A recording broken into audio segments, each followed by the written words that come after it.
Ауду биллахи минаш шейтонир рожим. Бисмиллахир рахманир рахим. 15 аяттан турган Шамс деп аталат аты. Күн деген сүрө.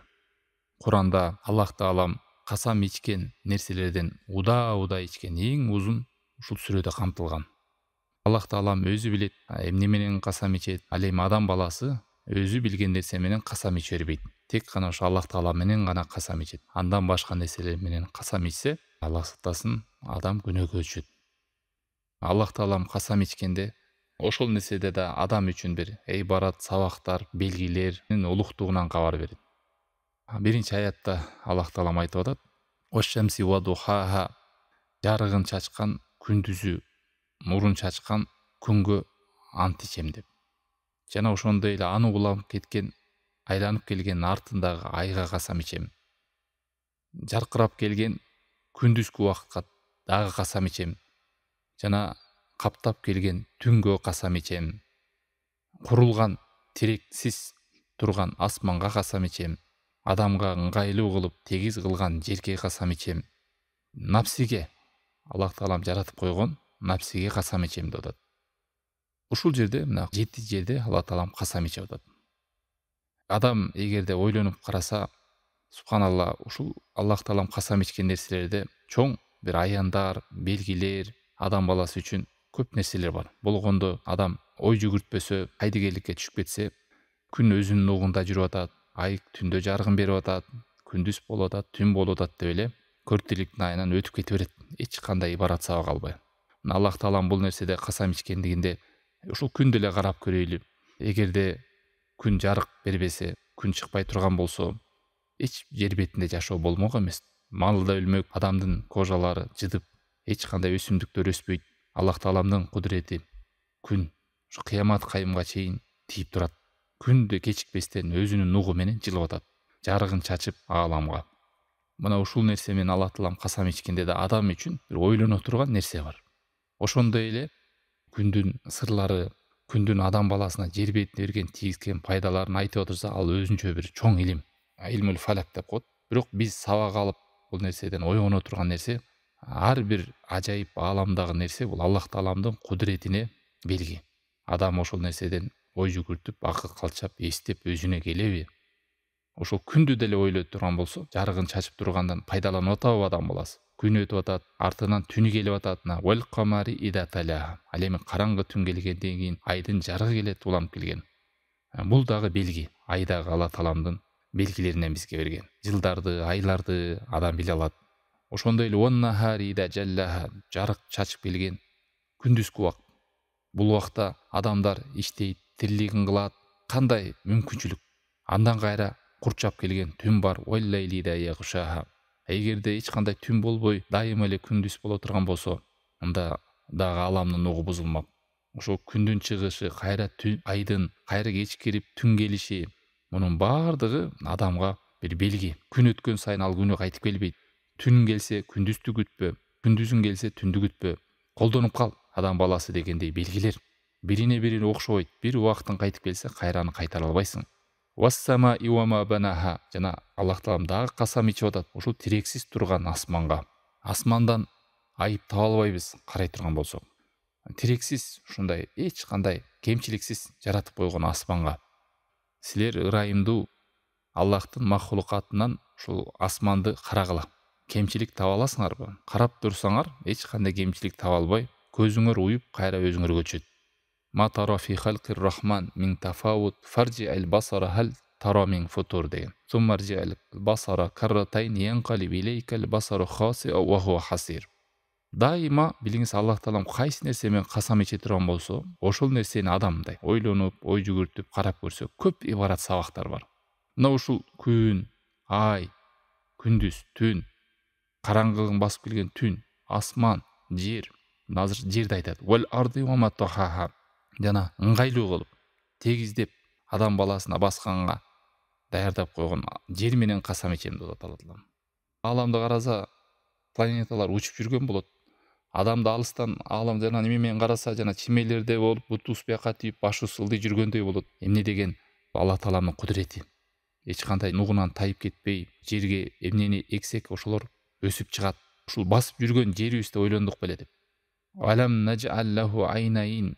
Биз адам баласына эки көздү берип койдук го деп дагы башка Балят сүрөсүндө бар. Көздүн нематы ушуларды көзүбүз менен көрүп, эскерип, акыл калчап, ой жүгүртүүдө ыйман көтөрүлөт. Аллах тааланын кудуретин эстейбиз. Бул нерсе менен кайдыгерликтен чыгабыз.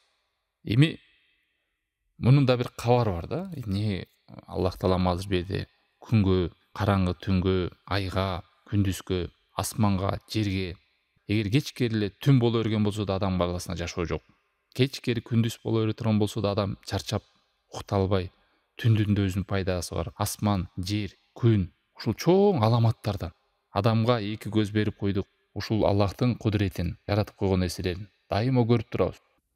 Ва нафсиу ва ма сауаха. Жана ошондой эле касам ичем адамдын напсиси менен, адамдын жаны менен. Аллах таала муну мындай ыктыярдуу кылып адамга берип койгон. Адамдын напсиси дагы бир ажайып нерсе. Кээде кубанат, кээде чөгөт, кээде кайгырат, кээде кызганат. Бирок ошол эле учурда Аллах таалам ыктыярды берген адамга. Адам өзүнүн жанына күйсө, жакшылыкка умтулса, напсиси жакшы болот. Эгер напсисин таштап койгон болсо, напсиси бузулат. Жана жаш баладай эле. Напси деген бул адамдын жаны кандай тарбияласа ошондой кетет. А негизинен Аллах таалам таза жараткан напсини. Фитра менен. Дагы бир хадистерде келет. Пайгамбар алейхиссалату вассалам айткан, ар бир төрөлгөн наристе табиятында, фитратында төрөлөт дейт. Таза абалда. Болгону анын ата энеси же жөөт кылат, же христиан кылат, же отко сыйынган бутпарас кылат деп хадисте келген. Дагы бир хадис кудислерде Аллах таалам айтат, мен кулдарым бардыгын өзүнүн Роббисин тааныган абалда, эч кандай башка нерсеге сыйынбаган абалда таза жараткам дейт. Бирок шайтандар келип аларды дининен, багытынан азгырып кетти дейт. Аяттын уландысында фаалхамаха фужураха ва тaqwaha. Бизде кыргызда да илхамы келипти дейт. Кээде адам бир жакшылыкка умтулуп, үстүнөн дагы бир шыктанып, илхамы келип калыптыр деп айтат. Мисалы, шыктанат, кызыгат, ошол адат болуп калат, ошонун артынан дайыма жакшылыкта жүрүп калат. Ошондой эле адам напсисин таштап салса, жамандыкка үйрөнүп алат. Мисалы, уурулукка үйрөнүп калса, уурулукту көздөп, напсиси ошону каалап калат. Же бир жалган сүйлөгөнгө үйрөнүп калган болсо, жалган сүйлөмөйчү жашоосу өтпөйт. Алдап үйрөнүп калган болсо, ошентип жашоосу алдап, напсиси ошондой үйрөнүп калган. Кээ бир адамдарга бир күнөө иш ага тоодой болот. Кээ бир адамдарга ошол эле күнөө иш жөнөкөй эле нерсе болот. Бул ушу напсиден келип чыгат. Напсини кандай кылып адам тарбияласа, ошондой келет. А эгер таштап койгон болсо, Аллах сактасын, ошондой бир жаман нерсеге адат болот. Бирок Аллах таалам илхам бергенде адамдын напсисинде өзү бир жакшылык жок болуп, өзү ошону тандаса, ошол жака ийгилик берет деген сөз. Ошону жеңилдетет. Бирок жакшылыкка көздөсө, Аллах таалам ага да ийгилик жеңилдетип берет. Болгондо бир адамдын өзүнүн ниетинде, өзүнүн каалоосунда, ыктыярында. Жакшылыкка багыт алса жакшылык, жамандыкка багыт алса жамандык. Бир адамды арак ичем, мен жаман ишти жасайм десе, Аллах таалам асмандан таш түшүрүп, аны жолун тосуп салбайт да, ыктыяр берген. Бул жерде фаалхамаха фужураха ва тaqwaha. Ким жамандыкка кылам десе, ал жакы илхам берилет, жакшылыкка бет алам десе, жакшылык жеңилденет. Ошон үчүн башка бир хадистерде Пайгамбарыбыз алейхиссалату вассаламдан айрым сахабалар сураганда, биздин барар жерибиз жазылып калса, айрымдарыбызга тосок, айрымдарыбызга бейиш дейт турган болсо, анда амалдын эмне кереги бар дегенде Пайгамбарыбыз алейхиссалату вассалам айткан, ар бир жан эмнеге жаралган болсо, ошол нерсе жеңилделет деген. Ошол нерсе жеңилдетилет деген. Мисалы, тозокко бараткан адамдардын белгилери ошондой корс, жалганчылык менен, экижүздүүлүк менен ар кандай күнөөнүн үстүндө ошол нерселер жеңилдетилет да. Ага намаз окуш же бир жакшылыкта жүрүш оор болот. Бейишке бараткан адамдардын белгилери бүт сооп иштер, жакшылык иштер жеңилдетилип кете берет. Ушул белгилер. Ким каякка жаралган болсо, ошол амалдар жеңилдетилет. Бирок Аллах таалам кулуна зулумдук кылбайт, билели да. Бир күнөө ишти кылайын десе, Аллах таалам илхам берсе, анда күнөөгө Аллах таалам өзү түртөт турбайбы? Андай эмес. Куранда бир аят бар: "Фаламма загу азагаллоху кулубахум". Алар өздөрү кыйшайып, ошол жаман жолду тандап, бузгулукту каалады, анан Аллах таалам алардын жүрөгүн буруп койду дейт да, мисалы. Анан жакшылыкты көздөп турган адамга Аллах таалам жамандыкты берип салбайт. Kod aflaha man zakkaha wa kod khaba man dassaha.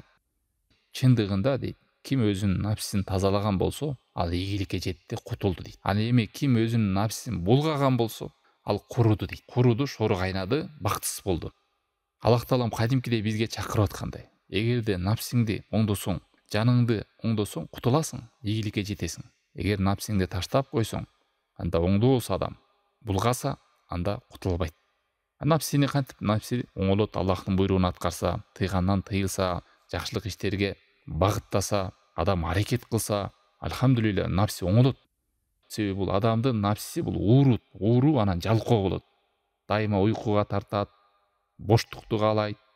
Напси деген дайыма адам мындай бир комфортту каалап, ошол эле напсини бирок тарбиялап турса, мындай дисциплинага, тартипке, аракетке үндөсө, ошого да үйрөнүп калат.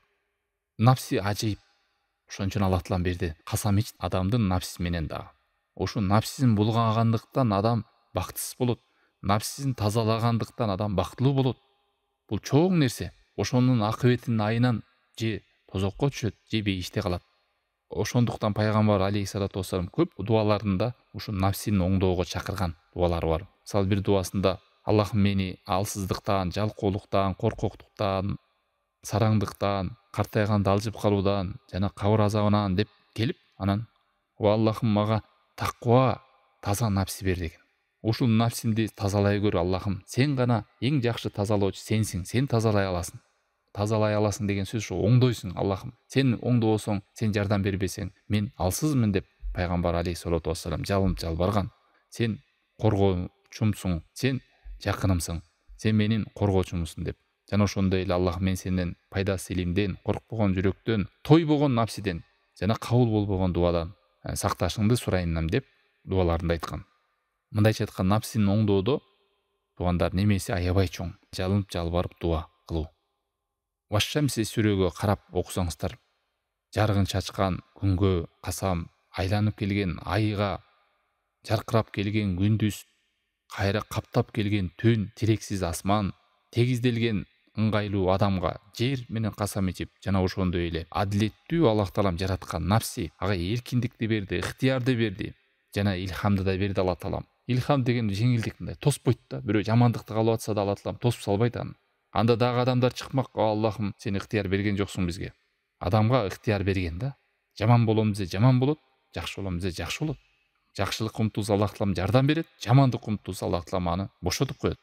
Эгерде өтүп аткан күнүндө, түнүндө, жарыгындагы күндүз, караңгы түндөгү ай, басып жүргөн жери, саламаттыкта жүргөн асманы, тирексиз асманды, ошолорго да мындай акыл калчап, ой чаптырып, көз менен карап, мындай кайдыгерликте жүрө берсе, адам өзүнүн напсисине да көңүл бурбайт дегендей бир ишараттар бар да.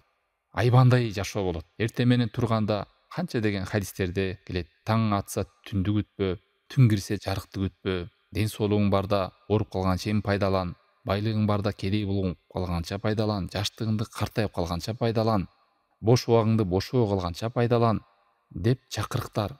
Куранда канча деген аяттар бар. Ушунун бардыгы адам күнүнөн, түнүнөн, жумасынан, айынан, жашоосунан пайдалансын. Ушунун баары акыбети арып келип, жөн эле бай ичип, жеп, уктап өтө турган жашоо эмес бул.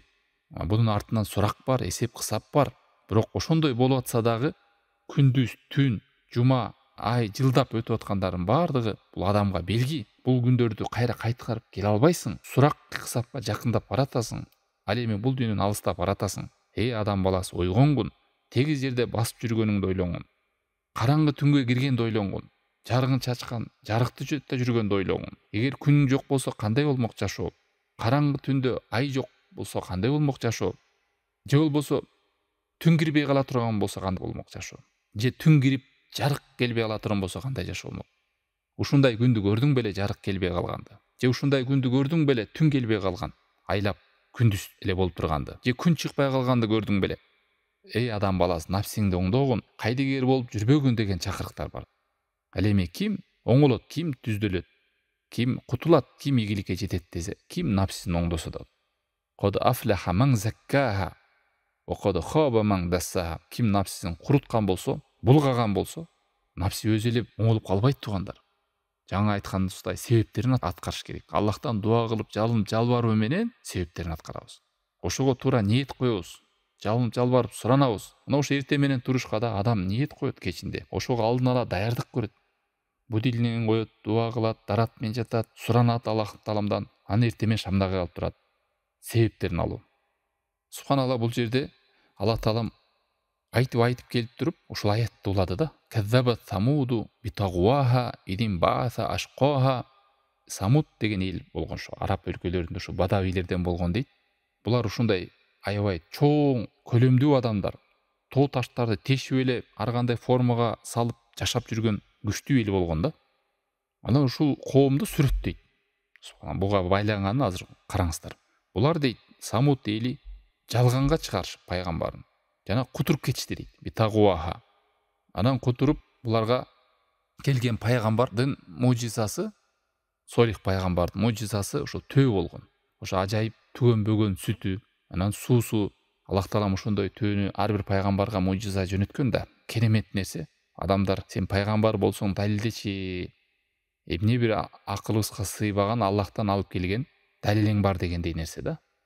Ар бир пайгамбардык болгон. Мына ушул төөнү көргөзгөн. Ушул төөгө зыян бербегиле, тийбегиле. Бул Аллахтын силерге болгон аяны, белгиси. Сууңар керек болсо алгыла ошодон, сүтүңөр керек болсо алгыла деп көргөзсө, пайгамбарды жалганга чыгарып, төөнү келип мууздап өлтүрүп салды да, Аллах сактасын. Эки нерсе, пайгамбарды жалганга чыгарды, төөнү мууздап салды. Аллахтын аяны. Анан Аллахтын элчиси айтып атат: "Фақала лахум расулуллахи нақаталлахи ва суқияха." Бул Аллахтан келген силерге аян белги. Факадзабуху фаақаруха. Бирок алар жалганга чыгарып, аны мууздап салды. Андан кийин эмне кылды? Фадамдама алейхим роббухум бидамбихим фасауаха. Аллах Таалам аларды жер менен жексен кылып, катуу үн менен ушундай кыйкырык үнү кылган дейт. Алар бардыгы бир заматта өлгөндө, бир түндө өлүп калышкан. Бир да аман калбастан. Вала яхафу уқубаха. Аллах Таалам өзү жасаган иштин акыбетинен коркпойт дейт. Аллах Таалам адилеттүүлүк менен кылат. Эми ушул караңыздар Самуд элинин акыбалын. Каззабат Самуду битагваха. Кутуруп кетишти дейт да. Кутуруп чектен чыгышты дейт. Билген жок. Аларга деле ошол жаңа жогоруда айткан белгилер турду. Пайгамбар келди. Анан арасынан барып, бир бактысы барып, тиги төөнү мууздаса эч кими тыйган жок. Коомунда турса, ошол төөнү бардыгы тастыктады да. Келишип, бары өлтүрөр. Биз колдойбуз, бул пайгамбар жалган деп капырчылык кылышты. Менсинип текебеленишти. Анан Аллахтын жиберген аяны, белгиси болгон, мужизасы болгон төөнү мууздашты. Бул деген сөз коомубузда да, эгерде арабызда бир адамдар чоң зыян иштерге, жанандай бузукулуктарга алып барса, эч кими тыйбай турган болсо, бир бале келсе, баарына бир келет. Эгер ошонун зыянын алдын албаса. Адам нафсин оңдобосо, тугуяң болот дейт. Тугуян деген чектен чыгат. Нафсин тарбиялабаса, чектен чыгат. Мындай чыкканда буйрукту аткарбайт, тыйгандан тыйылбайт, жакшылыкка көздөлүп багытталбайт деген сөз. Бул жерде да бир ишараттар бар да. Адам нафсин оңдобосо, мына Самуд эли дагы кандай абалда болду? Нафсин оңогон жок, иманда келтирген жок, жалганга да чыгарды. Пайгамбар аракет кылды да булар менен. Талашып тартышты, баяндар жеткизди. Бирок адамдын нафси оңолбосо, кайдыгер болот. Кайдыгер болгондо көрүп туруп, бирок көзү менен көрбөйт. Угуп туруп, кулагы менен укпайт. Жүрөгү бар, бирок сезбейт. Куранда башка бир аятта бар. Алардын көздөрү бар, көрбөйт, кулактары бар, укпайт, жүрөктөрү бар, сезбейт. Алар мал сыяктуу. Балки малдан да жаман дегенде, малдан да катаадаш. Чындыгында алар кайдыгер элдер деген. Мына булардын ошо кайдыгерлигин чегине жеткенде кутуруп пайгамбарды көрө албады, иман келтире албады, жөн кылбастан өлтүргөнгө барды. Анан аягы барып жер менен жексен болуп кыйрады, Алла сактасын. Ошондой эле жашоодо да ар бир адамдын өзүнүн башында Аллах Таалам аяндарды берет, белгилерди билет, канча адамдар жөнөтөт. Шундук нерселер болуп жашоосунда деле. Канча жолу белгилер билет, өлүмдөн аман калат, ооруп, айыгат, канча адамдар эскертилет, кайра эле жаман жолго түшкөндөр бар. Мындай чыккан нафсисин оңдобосо адам Аллах сактасын оңолбойт. Нафси оңолуш үчүн себептерди аткарыш керек. Чын ындык менен, ихлас менен Аллах Таалага кайтыш керек, жалынып жалбарып дуа кылыш керек. Бирок ошондой эле өтүп аткан күнү, түнү, айы, жумасы, жылынан Аллах Таалам белгилеп койгон бул чоң кудурети менен жаратып койгон махлукаттарын көрүп эске албаса, адам мал сыяктуу эле жашайт дегендей белгилер бар.